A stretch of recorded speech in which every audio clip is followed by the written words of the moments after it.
Looks like we're live. My name is Manny Wolf, and today I'm going to talk to you a little bit about exactly what it says on this sexy little banner right here. By the way, all credit to StreamYard for this layout. I have been using them for a couple of months now, and I love them. StreamYard, good job, guys. Give me just a second as I make a couple of tweaks here, share this broadcast out a couple of places. Here we are. There we go. I see Charlene K. Fouts is with us. Charlene, why don't you start a watch party? Would you be willing to do that? That would be great. So we're starting a watch party here. And if you want to start another one, and Glow, if you want to start a watch party, that would also be great.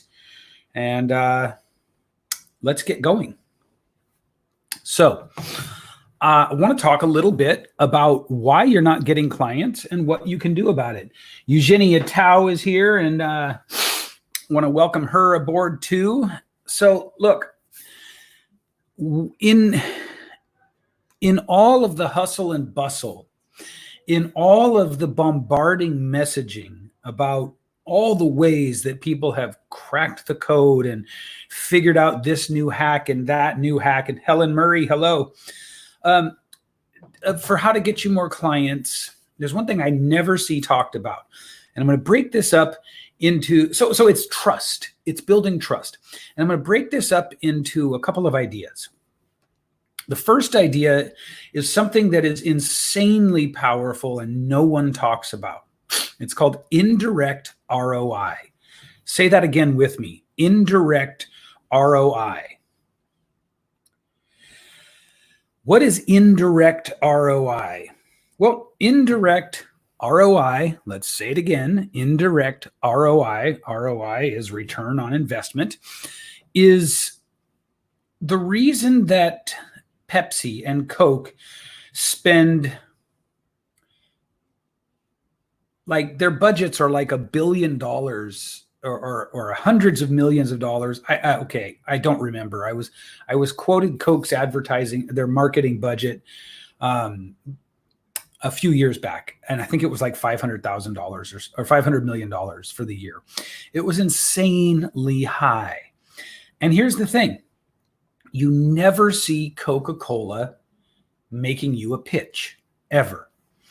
And so you may be thinking to yourself, well, that's great. That's Coca-Cola. They're a global brand. What about me? Here's the thing. Once you understand why they spend all that money just to show their logo, like, let's say before a movie. Remember going to movies? Remember how fun that used to be?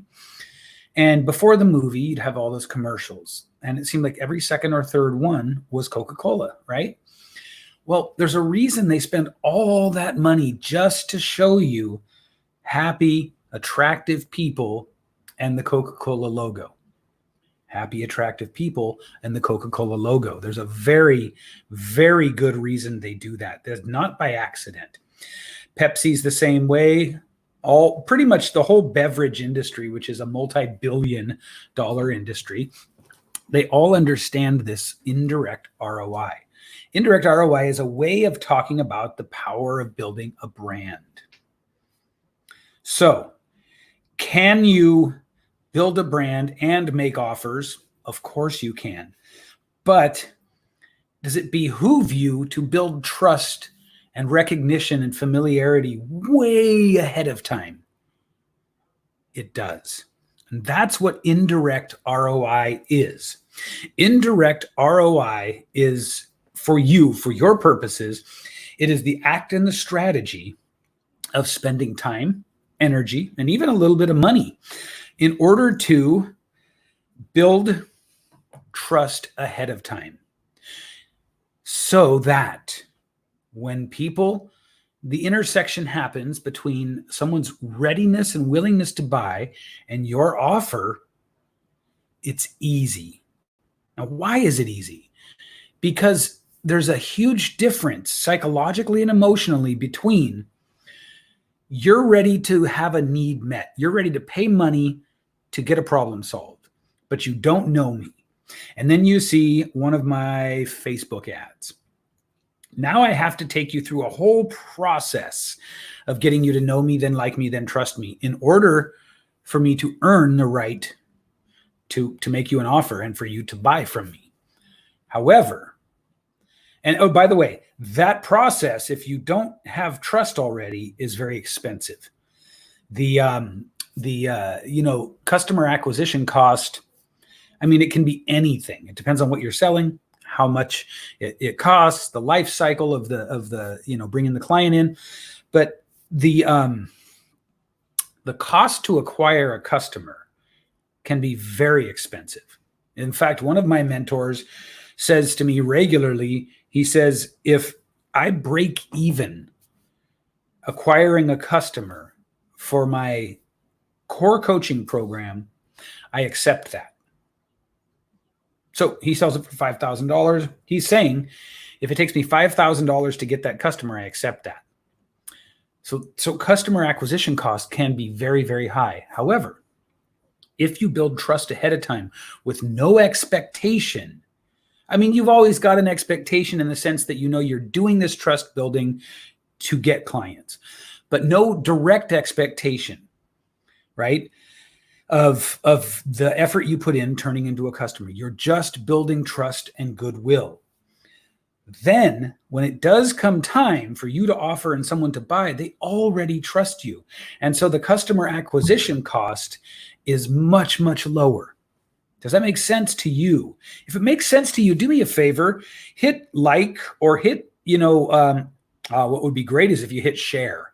That would be really powerful. But at least hit a few emojis, hit some hearts or some thumbs up if it makes sense to you to build trust way ahead of time, understanding that the law of reciprocity will come to your aid when it's time for you to make an offer. So you don't always have to be thinking in terms of everything that I do, every piece of content I create, every word I put out needs to be able to be measured, charted, and sort of isolated, and I should be able to see an ROI from it. Indirect ROI is far, far more powerful. Indirect ROI, guys, I can't say this to you enough. And so indirect ROI, again, is building trust ahead of time. Build your trust way before you ever make an offer. Build your trust with the most massive audience you can. Build your trust. How do you do that? You do that through content that does a couple of things. Content that is engaging, and we're engaging through a combination of our personality and a little bit of an understanding of human nature. So questions and if this, then that statements are engaging. So you'll see in the banner there why you're not getting clients. That's if this, then that, and what you can do about it. So it's like problem solution, right? And if I wanted to turn that into a question, because questions are very engaging, I could say something like, are you tired of not getting clients and would you like to know how to fix it? This is engaging. So you've got to be able to think in terms of engagement, being engaging, showing your personality, and then, believe it or not, third and last is demonstrating your expertise. Now, you shouldn't expect to attract clients through indirect ROI without demonstrating your expertise. But contrary to what most people think, demonstration of your expertise is actually third. It's third in order of importance. Number one in order of importance would be relevance, and number two is personality. If you've got a great, and in fact, it might be flipped. So if you've got a great personality that people are connecting with and you're relevant to them, then and only then does your expertise matter. Does that make sense?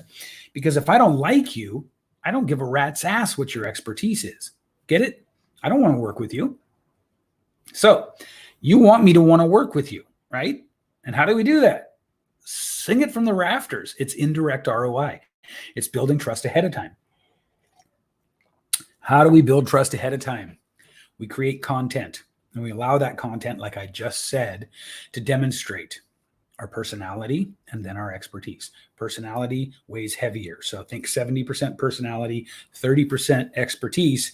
And I know that flies in the face of what your gut may tell you, but in this case, listen to your boy, listen to your Uncle Manny, and trust me on this. Okay? All right, great. So let's go back to the example of Coca-Cola, because they are arguably the best at this, or Tesla, arguably, the best at doing this. All they do is they spend their money to position themselves in your mind. That's all they do. And they know without a doubt, and the numbers bear this out, if they position themselves in your mind successfully, when the time comes to grab a soda or buy a car, you're going to go to them. Enough people are going to go to them to make it worth their while. Coca-Cola does not lose money ever because of their branding and positioning efforts. Tesla does not lose money ever because of their branding and positioning efforts. Think about, if you're in the US, think about Jamba Juice. Jamba Juice has never advertised, and yet we all know who they are. Jamba Juice has never advertised, and yet we all know who they are. Now, why do we all know who they are? Well, there's a couple of reasons. One is they chose to put themselves next to their physical locations, next to recognized and trusted brands. Always. You never see them not next to a recognized, trusted brand. So it might be Round Table Pizza, it might be Macy's, whatever it is, right? They always do this. And it's a brilliant strategy, because they know if you trust this, you're going to trust what's next to it. And then all it takes is one time going in there and trying the Jamba Juice that they never advertised to you, and that's it. It's done. Game over. That's building trust ahead of time. That's indirect ROI. For you as a coach, how do we use this? Once again, it is your content.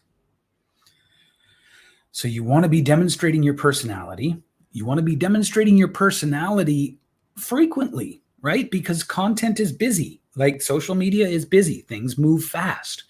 So you want to be demonstrating your personality with some frequency.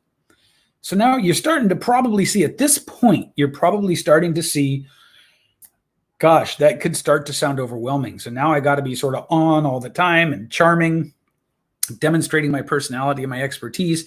And now you're saying I have to do it frequently. Well, how frequently? Well, you should show up powerfully on every platform, ideally.